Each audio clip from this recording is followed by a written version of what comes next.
Hello అండి అందరికీ welcome back to my channel Jhansi natural vlogs. చూస్తున్నారు కదండి ఏం చేస్తున్నానని. ఈ వీడియోలో నేను మంచిగా ఇంట్లోనే ఈజీగా ఐస్ క్రీమ్ ప్రిపేర్ చేసుకోవడం అనేది చూపిస్తానండి. చూడండి, నా దగ్గర కుల్ఫీ స్టిక్స్ లేవండి, అండ్ ఇంకా కుల్ఫీ మౌల్డ్ కూడా లేదు. సో అందుకనే నేను ఒక గ్లాస్ బౌల్లో వేసుకొని ఐస్ క్రీమ్ని అలా కట్ చేసుకున్నానండి. అండ్ ప్రిపరేషన్ చూద్దామా. చూసారు కదండి, నేను 1/2 లీటర్ పాలు తీసుకున్నాను, అండ్ ఇంకా ఒక 22 బాదం జీడిపప్పులు తీసుకున్నానండి. సారీ అండి, జీడిపప్పులు తీసుకున్నాను కదా, అవి చక్కగా వేడి నీళ్ళలో నానబెట్టుకున్నానండి. అండ్ ఇంకా ఈ పాలు 1/2 లీటర్ పాలు, ఇవి ఫుల్ ఫ్యాట్ మిల్క్ అండి. సో మనకి ఈజీగా అవైలబుల్లో ఉంటాయి మార్కెట్లో ఫుల్ ఫ్యాట్ మిల్క్. సో ఆ ఫుల్ ఫ్యాట్ మిల్క్ తీసుకొని చక్కగా స్టవ్ పైన పెట్టి మరిగించుకోవాలండి. అండ్ అవి మరుగుతూ ఉన్నాయి కదా, వేడి నీళ్ళలో నానబెట్టాం కదండి జీడిపప్పు. సో ఆ జీడిపప్పుని మిక్సీలో వేసి చక్కగా సాఫ్ట్గా వచ్చేలా గ్రైండ్ చేసుకొని, పాలు బాగా మరిగిన తర్వాత ఆ పాలల్లో వేసేసి ఇంకాసేపు మరగనిచ్చాలండి.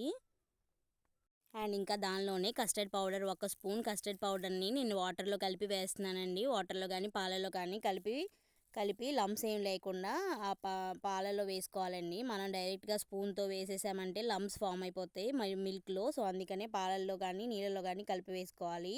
అండ్ ఇంకా పాలకు తగ్గట్టు షుగర్ వేసుకుంటున్నానండి. నేనైతే కప్పు తీసుకున్నాను షుగరు. అండ్ ఇంకా నేను ఫుడ్ కలర్ వేసుకుంటున్నానండి.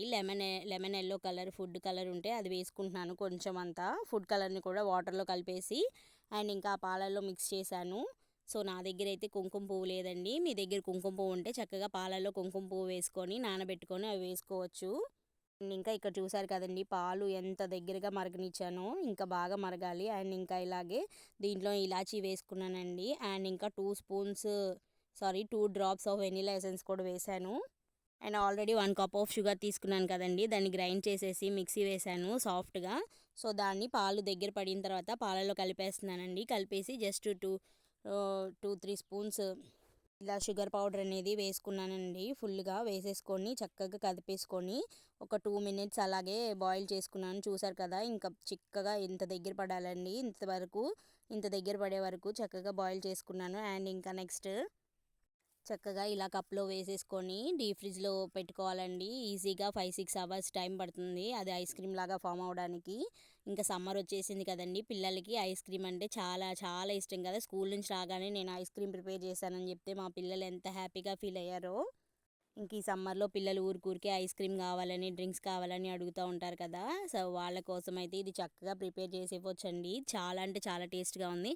అండ్ ఇంట్లోనే మనం అన్ని ఇంగ్రీడియంట్స్ వాడి చేసుకున్నాం కదా, అండ్ జీడిపప్పులు కూడా వేసాము. పిల్లలు కూడా చాలా మంచిది, చాలా ఇష్టంగా తింటారండి. అండ్ ఇంక ఈ సమ్మర్కి చాలా ఈజీగా చేసుకోవచ్చండి ఇంట్లోనే. ఎవరైనా తప్పకుండా ట్రై చేయండి ఈ ప్రాసెస్ అనేవి. చెప్పాను కదా, నా దగ్గర 2 స్టిక్లు ఉన్నాయని చెప్పేసి. సో గ్లాసెస్లో పెట్టేసి 2 స్టిక్లు పెట్టి ఇచ్చానండి. పిల్లలు స్కూల్ నుంచి రాగానే భలే హ్యాపీగా ఫీల్ అయ్యారు. అండ్ ఇంకా మా పిల్లలైతే చాలా బాగా తిన్నారండి. అండ్ నెక్స్ట్ డే ఆల్రెడీ ఆ 2 కుల్ఫీలు తిన్నారు కదా, ఆ రోజు ఈవినింగ్ మళ్ళీ నైట్ అయ్యే టైంకి తప్పకుండా ట్రై చేయండి. అండ్ ఇంకా బాదం పాల రెసిపీ కూడా ఉందండి మన ఛానల్లో, చూసి వాచ్ చేయండి. అండ్ నన్ను సపోర్ట్ చేయండి ప్లీజ్.